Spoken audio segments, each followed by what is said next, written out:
بسم اللہ الرحمن الرحیم باب معرفت الفروض ومستحقیها الفروض مقدرۃ فی کتاب اللہ تعالی ستۃ النصف والربع والثمن والثلثان والثلث والسدس علی التضعیف والتنصیف واصحاب هذه السهام اثنا عشر نفر اربعة من الرجال وهم الاب والجد الصحيح وهو ابو الاب وإن علا والأخ لأم والزوج والثمان من النساء وهن الزوجة والبنت وبنت الابن وإن سفلت والأخت لأب وأم والأخت لأب والأخت لأم والأم والجدة الصحيحة وهي التي لا يدخل في نسبتها إلى الميت الجد فاسد. أما الأب فله أحوال ثلاث الفرد المطلق وهو السدس وذلك مع الابن أو ابن الابن وإن سفل والفرد التعصيب معا وذلك مع الابنة أو ابنة الابن وإن سفلت والتعصيب المهج وذلك عند عدم الولد وولد الابن وإن سفل. بسم اللہ الرحمن الرحیم. اس سے قبل مصنف رحمہ اللہ نے وہ علتیں بیان فرمائی تھیں کہ جو کسی وارث کے اندر موجود ہو کر ان کو میراث سے محروم کر دیتی ہیں. موانع ارث بیان فرمائے تھے. اس سے قبل مصنف نے موانع ارث بیان فرمائے تھے. موانع ارث کتنے تھے جی؟ چار. موانع ارث چار تھے. ایک غلامی تھی، چاہے کامل ہو چاہے ناقص ہو. ایک ایسا قتل تھا کہ جس کی وجہ سے قصاص یا کفارہ واجب ہوتا ہے. اور دوسرا جو تھا، تیسرا جو تھا وہ اختلاف دینین تھا. اختلاف دینین تھا کہ وارث اور مورث کے ملکوں کا دینوں کا مختلف ہونا. وارث اور مورث کے دینوں کا مختلف ہونا. اور جو چوتھا معنی تھا وہ اختلاف دارین تھا. اختلاف دارین تھا. تو جو وارث اور مورث کے دینوں کا مختلف ہونا ہے، وارث اور مورث کے دینوں کا مختلف ہونا ہے، اس کے اندر آپ کو یہ بات بھی یاد رہنی چاہیے کہ وارث یہاں جو دین الگ الگ ہوں گے تو وہ اسلام اور کفر کے لحاظ سے ہے. کیا ہے؟ اسلام اور کفر کے لحاظ سے. کہ ایک کا دین جو ہے وہ اسلام ہو اور ایک کا دین کیا ہو؟ کفر ہو. ٹھیک ہے جی. ایک مسلمان ہو اور ایک کافر ہو. باقی رہ گیا یہودیت، نصرانیت، ہاں جی، اور مجوسیت. جی. جو باپ ہے وہ یہودی ہے اور بیٹا جو ہے وہ کیا ہے؟ عیسائی ہے. یا باپ جو ہے وہ عیسائی ہے اور جو بیٹا ہے وہ مجوسی ہے. اگرچہ یہاں پر بھی کیا ہے؟ ان کا اختلاف دین ہے، لیکن یہ یہاں اس کا اعتبار نہیں ہے. یہاں اس اختلاف کا اعتبار نہیں ہے کیونکہ الکفر ملۃ واحدۃ. الکفر ملۃ واحدۃ، سارا کفر ایک ہی ملت ہے. ٹھیک ہے جی. تو باپ جو ہے وہ عیسائی ہے، بیٹا یہودی ہے، تو یہ کیا ایک دوسرے کے وارث بنیں گے جبکہ ان کے ملکوں کا اختلاف نہیں ہوگا. جی. اگر ان کے ملکوں کا اختلاف نہیں ہوگا تو یہ ایک دوسرے کے وارث ہوگا تو یہ ایک دوسرے کے وارث بنیں گے. ہاں، یہاں یہودیت، نصرانیت اور مجوسیت اس اعتبار سے جو اختلاف ہے اس کا اعتبار نہیں ہے، بلکہ اسلام اور کفر کے لحاظ سے مختلف ہونا یہ مراد ہے. کیا ہے؟ اسلام اور کفر کے لحاظ سے مختلف ہونا یہ مراد ہے. ایک کا جو دین ہے وہ اسلام ہو، ایک کا کیا ہو؟ کفر ہو. تو یہ ایک دوسرے کے وارث نہیں بنیں گے. ایک عیسائی ہے، ایک یہودی ہے، تو یہ کیا ہو جائیں گے؟ وارث بن جائیں گے. ہاں، بشرطے کہ ان کے ملکوں کا اختلاف نہ ہو. بشرطے کہ ان کے ملکوں کا اختلاف نہ ہو. ٹھیک ہے نا بھائی؟ اچھا جی. اور اسی طرح اختلاف دارین جو تھا اس کو بھی ہم نے کیا قرار دیا تھا؟ معنی ارث قرار دیا تھا. اور یہ بتایا تھا کہ اختلاف دارین جو ہے یہ معنی ارث ہے کفار کے حق میں. اور ملک الگ الگ تب شمار ہوتے ہیں جب ان کی فوج بھی کیا ہو؟ الگ ہو اور بادشاہ بھی کیا ہو؟ الگ ہو. ٹھیک ہے جی. لیکن بیٹا جی اگر ایسا ہو جائے کہ فوج بھی الگ ہے اور جو بادشاہ ہے وہ بھی الگ ہے، البتہ ان کے درمیان جو ہے وہ معاہدہ ہو گیا عدم قتال کا. جی کیا ہو گیا ہے؟ عدم قتال کا معاہدہ ہو گیا. ٹھیک ہے. جی عدم قتال کا ان ملکوں کے درمیان معاہدہ ہو جائے اور وہ ایک دوسرے کے جو ہیں وہ معاون بن جائیں، ایک دوسرے کے معاون بن جائے. اب اگرچہ یہاں پر کیا ہے ان کی فوج بھی کیا ہے مختلف ہے اور بادشاہ بھی مختلف. اور ٹھیک ہے. جی لیکن چونکہ عدم قتال پر کیا ہو گیا ہے معاہدہ ہو گیا ہے، عدم قتال پر معاہدہ ہو گیا. لہٰذا یہ بھی ملکوں کا اختلاف نہیں قرار پائے گا، ملکوں کا اختلاف قرار نہیں پائے گا. کیونکہ جب عدم قتال پر معاہدہ ہو چکا ہے تو اب ان کے درمیان جو عصمت ہے وہ تو وہ منقطع ہوئی ہے، نہیں ہوئی. اور بولتے نہیں ہو عصمت منقطع نہیں ہوئی. ہاں اب عصمت منقطع نہیں نہ ہوگی. جی اس وجہ سے پھر ان کا اختلاف ہے، یہ دو ملک شمار نہیں ہوئی، یہ دو ملک شمار نہیں ہوں گے. اور ایسے دو ملک جن کا آپس میں عدم قتال پر معاہدہ ہو گیا ہے اور ایک دوسرے کے وہ معاون بن گئے ہیں، جی تو اگرچہ ان کی فوج الگ الگ ہے، بادشاہ الگ الگ الگ ہے، تو یہ ایک ملک ایک اپنا شخص جو ہے ایک ملک میں رہتا ہے، دوسرا دوسرے ملک میں رہتا ہے، ان کے درمیان جو ہے وہ قرابت ہے، جی تو ایک کے فوت ہونے کی صورت میں دوسرا اس کا کیا بن جائے گا، وارث بن گئے. اور ٹھیک ہے. جی ہاں یہ فوج الگ ہو، بادشاہ جو ہے وہ الگ ہو، تو ان کا ملکوں کا اختلاف تو ہوگا، جی ملکوں کا اختلاف تو ہوگا، لیکن شرط اس کی پھر یہ بنے گی کہ ان کا عدم قتال پر معاہدہ نہ ہوا ہو، عدم قتال پر معاہدہ نہ ہوا ہو. اور ٹھیک ہے. جی اگر عدم قتال پر معاہدہ ہو گیا اور وہ ایک دوسرے کے معاون بن گئے تو پھر جو ہے اگرچہ بادشاہ بھی الگ ہے، فوج بھی الگ ہے، تو یہ اختلاف دارین شمار نہیں ہوگا. نہیں ہوگا. ٹھیک ہے. جی موانع ارث سے فراغت کے بعد مصنف رحمہ اللہ نے فروض مقررہ حصے اور ان حصوں کے جو مستحقین ہیں، حقدار ہیں، ان کو بیان فرمایا ہے. موانع ارث سے فراغت کے بعد مصنف رحمہ اللہ نے فروض کو اور ان فروض کے جو مستحقین ہیں جی ان کو بیان فرمایا ہے. کیا فرمایا جی؟ فروض المقدرات الفروض المقدرۃ فی کتاب اللہ تعالی، کہ اللہ تبارک و تعالیٰ کی کتاب کے اندر جو حصے مقرر ہیں، اللہ تبارک و تعالیٰ کی کتاب کے اندر جو حصے مقرر ہیں وہ کتنے ہیں جی؟ 6 ہیں. کتاب اللہ کے اندر جو حصے مقرر ہیں وہ 6 ہیں. تو بیٹا یہ سب سے پہلے تو فرمایا الفروض المقدرات.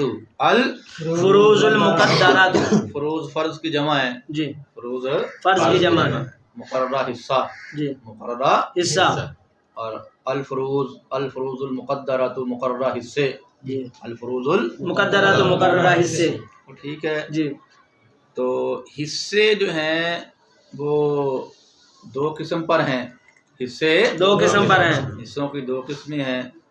بعض حصے وہ ہیں جو مقرر ہیں اور بعض حصے وہ ہیں جو مقرر نہیں ہیں. بعض حصے وہ ہیں جو مقرر ہیں اور بعض حصے وہ ہیں جو مقرر نہیں ہیں.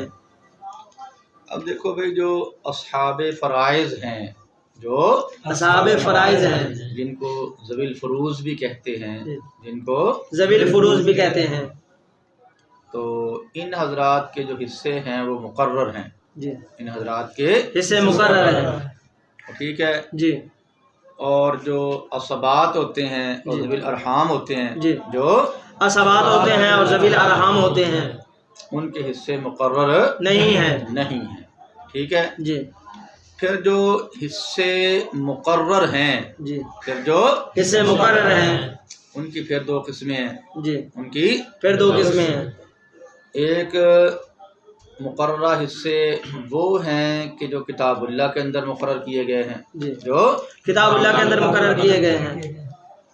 اور نمبر 2 وہ مقررہ حصے ہیں جو اجماع کے ساتھ مقرر کیے گئے ہیں، جی جو اجماع کے ساتھ مقرر کیے گئے ہیں.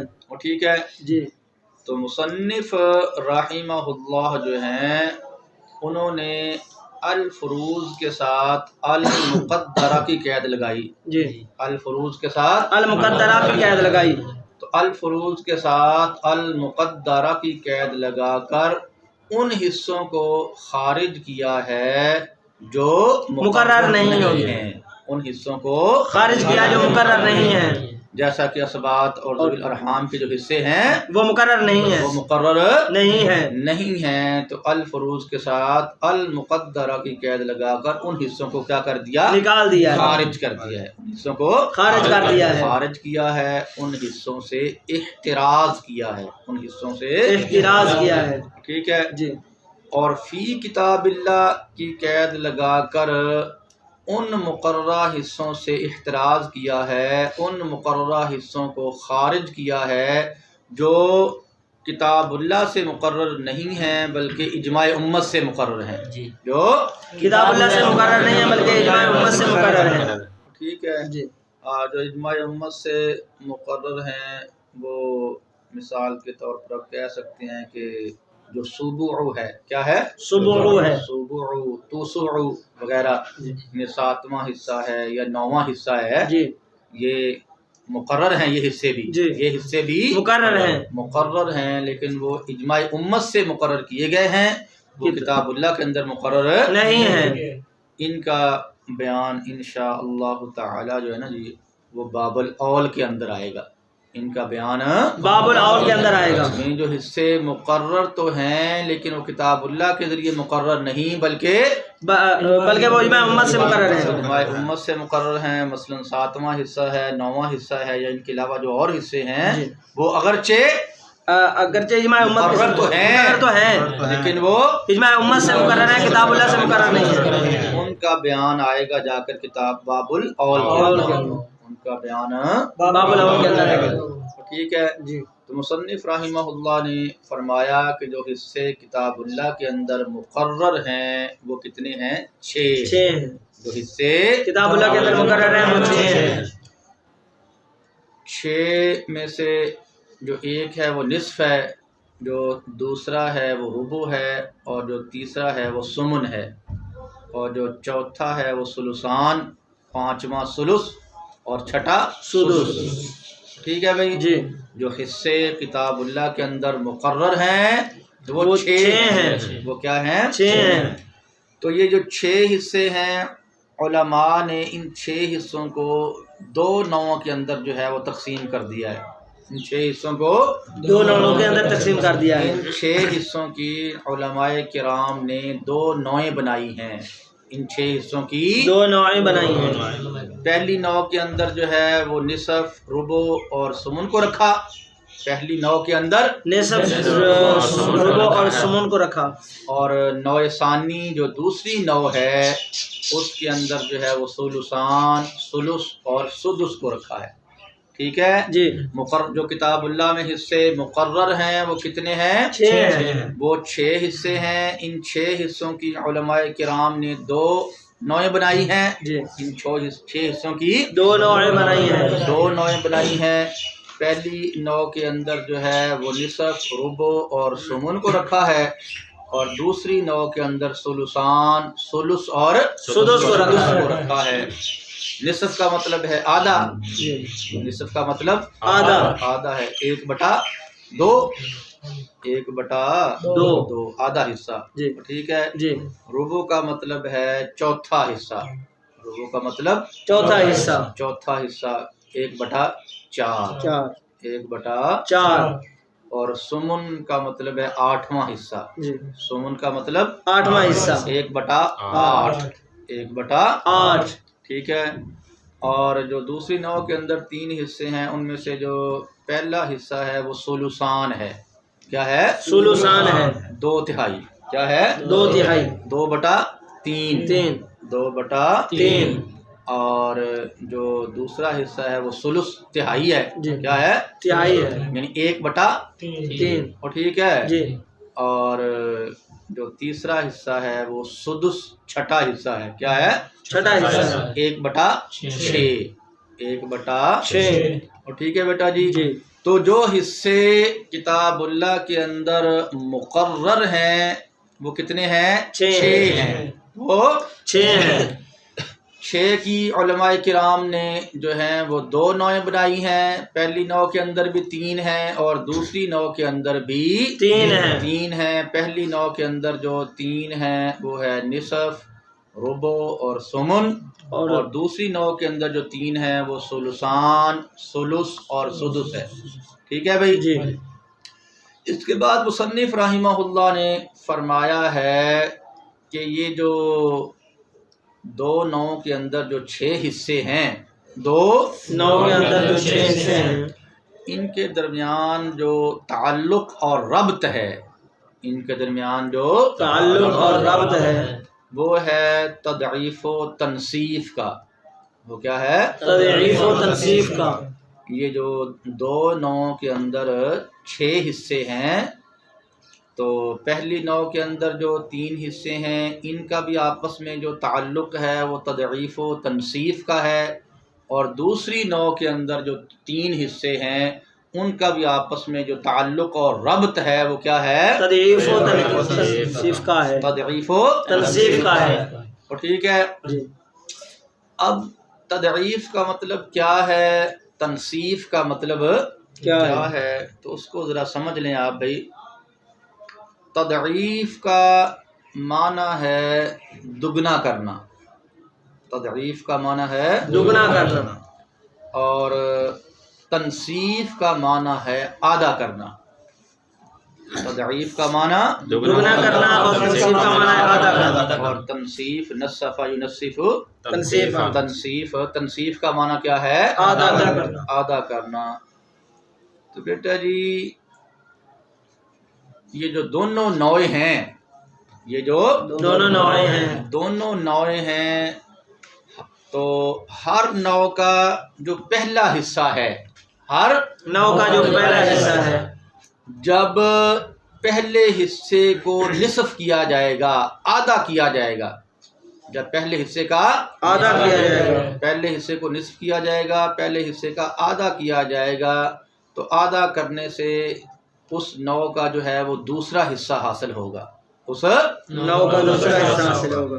اور جب ہر نوع کے دوسرے حصے کو آدھا کیا جائے گا تو اسی نوع کا پھر تیسرا حصہ حاصل ہو جائے گا. ٹھیک ہے جی. پہلے اس کا مطلب سمجھ لیں، پھر آپ کو مثال کے ذریعے بات مزید واضح کر دیں گے. اور تضعیف کا مطلب یہ ہے کہ ہر نوع کے جب آخری حصے کو دگنا کیا جائے گا، جب آخری حصے کو دگنا کیا جائے گا تو پھر اس نوع کا جو ہے وہ دوسرا حصہ حاصل ہو جائے گا، اس نوع کا دوسرا حصہ حاصل ہو جائے گا. اور جب دوسرے حصے کو دگنا کیا جائے گا تو اس نوع کا پہلا حصہ حاصل ہو جائے گا. ہر نوع کے اندر کتنے حصے ہیں؟ 3 حصے ہیں. جب نوع اول کا جو پہلا ہے وہ کیا ہے؟ نصف ہے. نوع اول کا جو نصف ہے، تو جب نوع اول کے پہلے حصے نصف کو جب آدھا کریں گے تو اس سے پھر ربع حاصل ہوگا جی. کیا ہوگا؟ ربع حاصل ہوگا. اب جب ربع کو آدھا کریں گے تو اس سے ثمن حاصل ہوگا. ٹھیک ہے جی. ثلثان کو جب آدھا کریں گے تو ثلث حاصل ہوگا. ثلثان کو جب آدھا کریں گے تو سدس حاصل ہوگا، اور جب ثلث کو آدھا کریں گے تو سدس حاصل ہو جائے گا جی. اور ٹھیک ہے جی. اور جب اب آخر سے شروع کریں کہ جب آپ جو ثمن ہے اس کو دگنا کریں گے تو ربع حاصل ہو جائے گا، ربع حاصل ہوگا. اور جب ربع کو دگنا کریں گے تو نصف حاصل ہوگا. اسی طرح جب آپ سدس کو آدھا کریں گے تو سدس کو دگنا کریں گے تو ثلث حاصل ہو جائے گا. اور جب ثلث کو دگنا کریں گے تو ثلثان حاصل ہوگا. کیا ہوگا؟ ثلثان حاصل ہوگا. اور ٹھیک ہے نا بھائی. تو مصنف رحمہ اللہ نے فرمایا ہے یہ جو 2 نوع کے اندر جو 6 حصے ہیں، 2 نوع کے اندر جو 6 حصے ہیں، تو ان کا جو آپس میں تعلق اور ربط ہے وہ کس کا ہے؟ تضعیف و تنصیف کا ہے. تضعیف و تنصیف کا ہے، یعنی ہر نوع کا جو پہلا حصہ ہے اس کو آدھا کرنے سے جو ہے ما بعد والا حصہ جو ہے وہ حاصل ہو جائے گا. اور ٹھیک ہے جی اور ہر نو کا جو آخری بعد والا حصہ ہے، ہر نو کا جو بعد والا حصہ ہے اس کو دگنا کریں تو پھر کیا حاصل ہوتا ہے؟ پہلے والا حصہ کیا ہو جاتا ہے؟ اور ٹھیک ہے جی اب ذرا آپ مثال پر ذرا غور فرمائیں تو بات انشاءاللہ تعالی جو ہے مزید واضح ہو جائے گی۔ اب بیٹا جی آپ دیکھیں مثال ہم فرض کرتے ہیں کہ ہمارے پاس جو ہے نا جو 16 فی الحال ہم 16 روپے کو لیتے ہیں تو 16 کا نصف کیا ہے جی؟ 8 ہے جی، 16 کا نصف 8 ہے ٹھیک ہے جی۔ اب جو 16 کا جو نصف 8 ہے تو اب یہ نصف کو آپ کر دیں جناب والا آدھا کر دیں، نصف کو آدھا کر دیں تو کتنا بنے گا؟ 4۔ اب آپ بتائیں کہ یہ جو 4 ربع ہے نا جی، یہ جو ربع ہے 4 کا عدد ہے 4، یہ 16ویں کا کتنا حصہ بنتا ہے؟ چوتھا ہی بنتا ہے نا جی، 16 کا چوتھا 4 4 8 4 12 4 16، تو جو ربع ہے یہ چوتھا حصہ کس کا؟ 16ویں کا چوتھا حصہ بنتا ہے۔ اور ٹھیک ہے جی اب جناب والا آپ ربع جو 4 بنتا تھا اس کو بھی آدھا کر دیں، 4 کو بھی آدھا کر دیں تو کتنا بن جائے گا؟ 2۔ 4 کا آدھا 2۔ اب 4 کا آدھا میرا 2 بن گیا ہے تو یہ 2 جو ہے، یہ جو 2 ہے یہ 16ویں کا کتنا ہے؟ 8واں حصہ ہے جی۔ کیا ہے؟ 8واں حصہ ہے۔ اب دیکھ لو کہ ہم نے جناب جو 16 کا آدھا جو نصف تھا جب اس کو نصف کیا تو وہ 4 بن گیا جی۔ اور یہ جو 4 ربع ہے یہ 16 کا کیا ہے؟ چوتھا حصہ ہے، یہ چوتھا حصہ۔ اور جب ہم نے 4 کو آدھا کیا تو یہ 2 بن گیا، یہ کیا بن گیا؟ 2 بن گیا تو ہمیں یہ سمن حاصل ہو گیا۔ کیا حاصل ہو گیا؟ سمن حاصل ہو گیا کیونکہ جو 2 ہے یہ کیا ہے؟ 16 کا 8واں حصہ ہے، 8واں حصہ ہے، یہ کیا ہے؟ 16 کا 8واں حصہ ہے۔ ٹھیک ہے جی۔ اب جناب والا آپ اس کے اندر تضعیف والا کام چلائیں، 2 کو دگنا کریں تو کتنا بن جائے گا؟ 4۔ یہ جو 4 ہے یہ 16ویں کا کتنا ہے؟ چوتھا حصہ ہے۔ پھر آپ جناب 4 کو دگنا کریں کتنا بن جائے گا؟ 8 بن جائے گا۔ تو بیٹا یہ جو 8 ہے نصف ہے یہ کیا ہے اس کا؟ 16 کا اور ٹھیک ہے نصف ہے نا جی، یہ کیا اس کا نصف ہے اور ٹھیک ہے جی۔ اسی طرح آپ جو ہے اب ہم ایک دوسرا عدد پکڑ لیتے ہیں تاکہ اس کے اندر بھی کسی قسم کی ٹوٹن اور کسر واقع۔ اب ہم پکڑ لیتے ہیں عدد بیٹا جی 12 کا پکڑ لیتے ہیں۔ کیا جی؟ 12 کا۔ تو جو 12 کا ہے آپ کے پاس ثلثان، 12 کا جو ثلثان ہے وہ کتنا بنتا ہے؟ 8 بنتا ہے نا جی۔ 12 کا جو ثلثان 8 ہی ہے کہ نہیں جی۔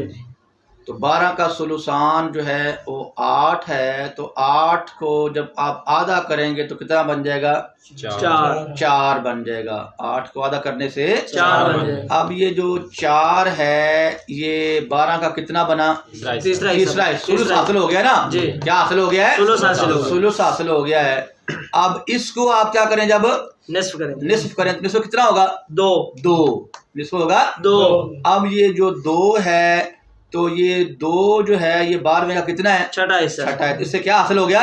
سدس حاصل ہو گیا ہے۔ کیا حاصل ہو گیا ہے؟ سدس حاصل ہو گیا اور ٹھیک ہے اب آپ جناب 2 کو دگنا کریں تو 4 تو یہ جو 4 ہے یہ 12 کا کیا ہے؟ 12 کا تیسرا حصہ ہے تو ثلث حاصل ہو گیا۔ اب جب آپ اس ثلث کو دگنا کریں گے کتنا ہو جائے گا؟ 8 ہو جائے گا۔ تو 8 جو ہے یہ 12 کا کتنا ہے؟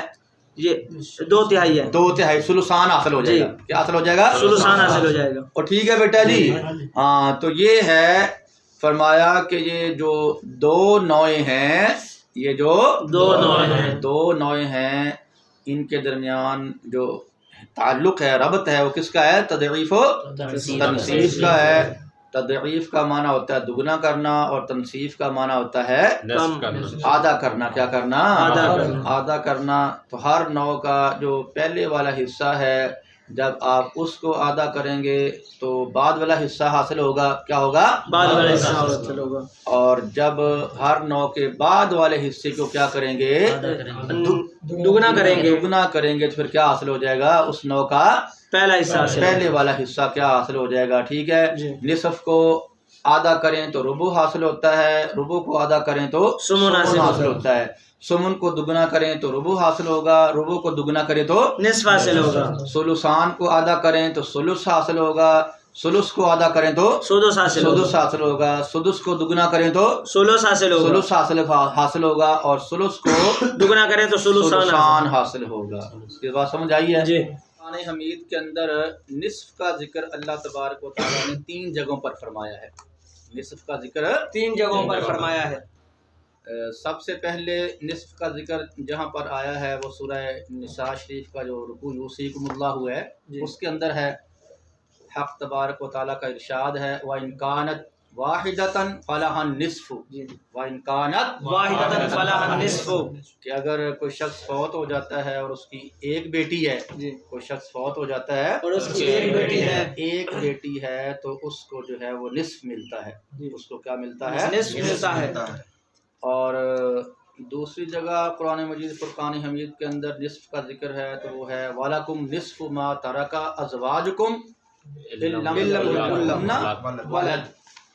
اگر کوئی شخص جو ہے وہ کسی شخص کی زوجہ فوت ہو جاتی ہے، کسی شخص کی زوجہ فوت ہو جاتی ہے، زوجہ فوت ہو جاتی ہے اور زوجہ کی اولاد موجود نہیں ہے، زوجہ کی اولاد موجود نہیں ہے، اولاد موجود نہیں ہے تو اس صورت میں اس کے شوہر کو نصف حصہ ملتا ہے، جائیداد کا نصف حصہ ملتا ہے. ٹھیک ہے. جی. اور تیسری جگہ نصف کا قرآن مجید فرقان حمید کے اندر جو ذکر ہے وہ صورت تو یہی نساء شریف ہی ہے. جی. صورت تو نساء شریف ہی ہے، البتہ پارہ نمبر جو ہے وہ 6 ہے. جی. حق تعالیٰ کا ارشاد ہے وَلَهُ أُخْتٌ فَلَهَا فَلَهَا نِصْفُ مَا تَرَكَ. جی. ٹھیک ہے. جی. اگر کوئی شخص فوت ہو جاتا ہے اور اس کی جو ہے ایک بہن ہے، اس کی کیا ہے؟ ایک بہن ہے تو اس کو کیا ملے گا؟ نصف ملے گا. اس کو کیا ملے گا؟ نصف ملے گا. ہاں. ابھی آپ لوگوں نے بس اجمالی طور پر اس بات کو یاد رکھنا ہے. جی. باقی اس کی شرائط وغیرہ تو تفصیلاً آگے آئیں گی. جی. شرائط آگے تفصیلاً آئیں گی. تفصیلاً شرائط آگے آئیں گی. تو اجمالی طور پر جو قرآن مجید فرقان حمید کے ان حصوں کا ذکر جہاں جہاں آیا ہے وہ آپ کو بتائے جا رہے ہیں. جی. اچھا جی. یہ نصف کا ذکر آ گیا جی 3 مرتبہ. نصف کا ذکر 3 مرتبہ آ گیا.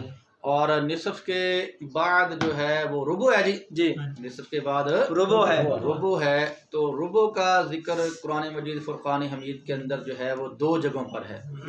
ربع کا ذکر قرآن مجید میں 2 جگہوں پر ہے. ہاں. پہلی جگہ کون سی ہے جی؟ فَلَكُمُ الرُّبُعُ مِمَّا تَرَكْنَا. فَلَكُمُ الرُّبُعُ مِمَّا تَرَكْنَا. کہ اگر کسی شخص کی جو ہے وہ زوجہ کیا ہو جاتی ہے؟ فوت ہو جاتی ہے. کسی شخص کی زوجہ فوت ہو جاتی ہے اور زوجہ کی جو ہے وہ اولاد بھی موجود ہے. زوجہ کی اولاد بھی موجود ہے. تو اس صورت کے اندر زوجہ کے جو شوہر ہے اس کو کیا ملے گا؟ چوتھا حصہ ملے گا. چوتھا حصہ چوتھائی میں ربع ملے گا. کیا ملے گا؟ ربع ملے گا. ٹھیک ہے جی. تو یہ ایک جگہ ذکر آ گیا. جی. اور دوسری جگہ قرآن مجید فرقان حمید کے اندر جو ربع کا ذکر ہے وہ کہاں ہے جی؟ ترکتم. کہ اگر جو ہے وہ کسی عورت کا جو ہے وہ شوہر فوت ہو جاتا ہے، کسی عورت کا شوہر جو ہے وہ فوت ہو جاتا ہے اور اس کی جو اولاد ہے وہ اس کی اولاد موجود نہیں ہے.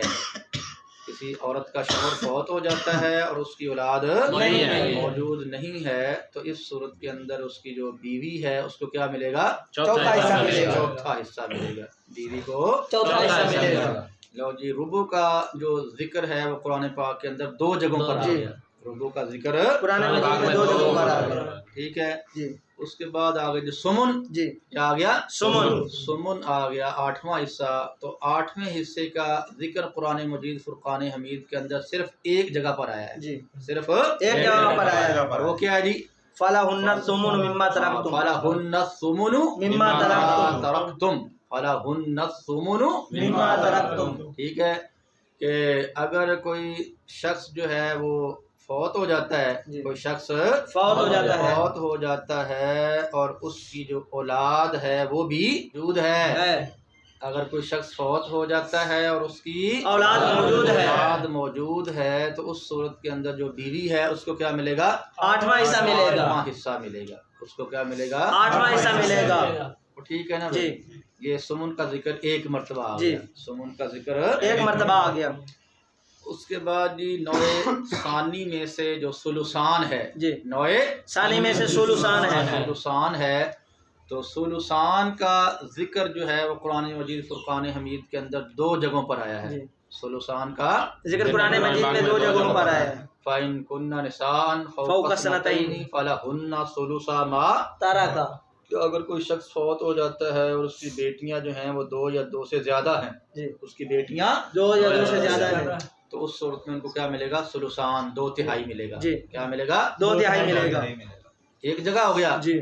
اور نمبر 2 اس کا ثلثان کا ذکر جو دوسری جگہ پر آیا ہے وہ قرآن مجید فرقان حمید کا جو 6واں پارہ ہے. جی. کیا ہے؟ 6واں پارہ. 6واں پارہ ہے. تو اللہ تبارک و تعالیٰ نے فرمایا جی فَإِن كَانَتَا اثْنَتَيْنِ فلہما الثلثان فَلَهُمَا الثُّلُثَانِ مما ترک. مما ترک. کہ اگر کوئی شخص فوت ہو جاتا ہے اس کی بہنیں جو ہیں وہ کیا ہیں؟ 2 ہیں. 2 ہیں. اس کی بہنیں کیا ہیں؟ 2 ہیں. 2 ہیں تو اس کو کیا ملتا ہے؟ ثلثان ثلثان ملتا ہے. 2/3 ملتا ہے. کیا ملتا ہے؟ 2/3 ملتا ہے. اور اس کے بعد جو ثلث ہے کیا ہے؟ ثلث جو تہائی ہے اس کا ذکر قرآن مجید فرقان حمید کے اندر آیا ہے 2 جگہ. 2 جگہوں پر. 2 جگہوں پر اس کا ذکر آیا ہے. ٹھیک ہے جی. جی. پہلا جو ذکر اس کا آیا ہے وہ سورہ نساء کا. جی. سورہ نساء کا جو دوسرا رکوع ہے اس کے اندر اس کا ذکر ہے. حق تعالیٰ کا ارشاد ہے فَإِن لَمْ یکن لہ ولد فَإِن لَمْ يَكُن لَهُ وَلَدٌ وَوَارِثُهُ أَبَوَاهُ فَلِأُمِّهِ الثُّلُثُ فَلِأُمِّهِ الثُّلُثُ. کہ اگر کوئی شخص جو ہے وہ فوت ہو جاتا ہے اور اس کی اولاد موجود نہیں ہوتی. اس کی اولاد موجود نہیں ہوتی اور اس کے جو وارث ہوتے ہیں وہ ماں باپ ہوتے ہیں. جی. اس کے وارث ماں باپ ہوتے ہیں تو پھر جو ماں کو حصہ ملے گا وہ کتنا ملے گا؟ وہ تہائی ملے گا. ثلث ملے گا. جی. ماں کو حصہ ملے گا ثلث ملے گا. ٹھیک ہے. تہائی حصہ ملے گا. جی. یہ ایک جگہ پر ذکر آ گیا. یہ ایک جگہ پر ذکر آ گیا. اور دوسری جگہ پر اس کا جو ذکر آیا ہے وہ اسی یوصیکم اللہ اسی رکوع کے اندر ہی ہے. جی. اسی رکوع کے اندر ہی ہے. فَإِن كَانُوا أَكْثَرَ مِن ذَلِكَ فَهُمْ شُرَكَاءُ فِي الثُّلُثِ جی. فَهُمْ شُرَكَاءُ فِي الثُّلُثِ. کہ اگر اخیافی بہن بھائی جو ہیں وہ ایک سے کیا ہوں؟ زیادہ ہوں. اخیافی بہن بھائی ایک سے زیادہ ہوں. تو فرمایا کہ یہ تہائی کے اندر شریک ہوں گے. جی. ثلث کے اندر کیا ہوں گے؟ شریک ہوں گے. وہ ٹھیک ہے بھائی. جی. یہ ثلث کا ذکر جو قرآن پاک کے اندر آیا ہے وہ 2 مرتبہ آیا ہے. جی. کتنی مرتبہ آیا ہے؟ 2 مرتبہ آیا ہے. اس کے بعد جی حصہ بچا ہے آخری سدس. جی. کیا بچا ہے؟ سدس. 6واں حصہ. جی. تو اس کا 6 حصے کا ذکر سدس کا ذکر جو قرآن مجید فرقان حمید کے اندر آیا ہے وہ 3 مرتبہ آیا ہے. کتنی جگہ پر آیا ہے؟ 3 جگہ پر آیا ہے. سب سے پہلے یہی یوصیکم اللہ فی اولادکم جو ہے اس رکوع کے اندر اللہ تبارک و تعالیٰ نے اس کا ذکر فرمایا کہ والی ابویہ لکل واحد منہم السدس مما ترک ان کان لہ ولد. اگر کوئی شخص جو ہے وہ فوت ہو جاتا ہے اور مرنے والے کی اولاد بھی موجود ہے تو اس صورت میں جو ماں باپ ہیں ان میں سے ہر ایک کو کیا ملے گا؟ 6واں حصہ ملے گا. ماں باپ میں سے ہر ایک کو 6واں حصہ ملے گا. ٹھیک ہے جی. یہ ایک جگہ پر اس کا ذکر آ گیا. جی.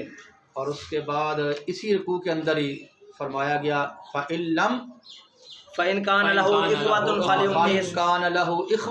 فَلِأُمِّهِ السُّدُسُ. جی. فَإِن كَانَ لَهُ إِخْوَةٌ فَلِأُمِّهِ السُّدُسُ. کہ اگر کوئی شخص جو ہے وہ فوت ہو جاتا ہے اور اس کے بہن بھائی جو ہیں وہ موجود ہیں، جی اس کے بہن بھائی موجود ہیں، بہن بھائی جو ہیں وہ موجود ہیں، تو اس صورت کے اندر ماں کو کیا ملے گا؟ چھٹا حصہ چھٹا حصہ ملے گا، جی ماں کو کیا ملے گا؟ چھٹا حصہ ملے گا، ٹھیک ہے۔ جی اور جو اس کا ذکر تیسری جگہ پر جو آیا ہے، اس کا ذکر جو تیسری جگہ پر آیا ہے، تیسری جگہ پر آیا ہے وہ بھی یہی اسی رکوع کے اندر ہی آیا ہے، یوصیکم اللہ فی اولادکم، اسی رکوع کے رکوع اندر کے اندر ہی اللہ تبارک و تعالیٰ نے اس کا ذکر فرمایا ہے، وَلَهُ أَخٌ او اختن فَلِكُلِّ واحد منہما السدس، منہما السدس، کہ اگر جو اخیافی بہن بھائی ہے وہ ایک ہو، جی اگر اخیافی بہن بھائی ایک ہو تو پھر ان کو کیا ملے گا؟ چھٹا حصہ ملے گا، ان کو کیا ملے گا؟ چھٹا حصہ ملے گا۔ لو تو بھائی جو یہ 6 حصے تھے، جی 2 9 کے اندر جو 6 حصے تھے، 6 حصے تھے، تو نصف کا ذکر آ گیا 3 مرتبہ، جی نصف کا ذکر آ گیا 3 مرتبہ، اور ربع کا ذکر آ گیا 2 مرتبہ، سمن کا ذکر آ گیا 1 مرتبہ، 1 مرتبہ، اور ثلثان کا ذکر آ گیا 2 مرتبہ، 2 مرتبہ، ثلث کا ذکر آ گیا 2 مرتبہ، اور سدس کا ذکر آ گیا 3 مرتبہ۔ 3 مرتبہ۔ چلیں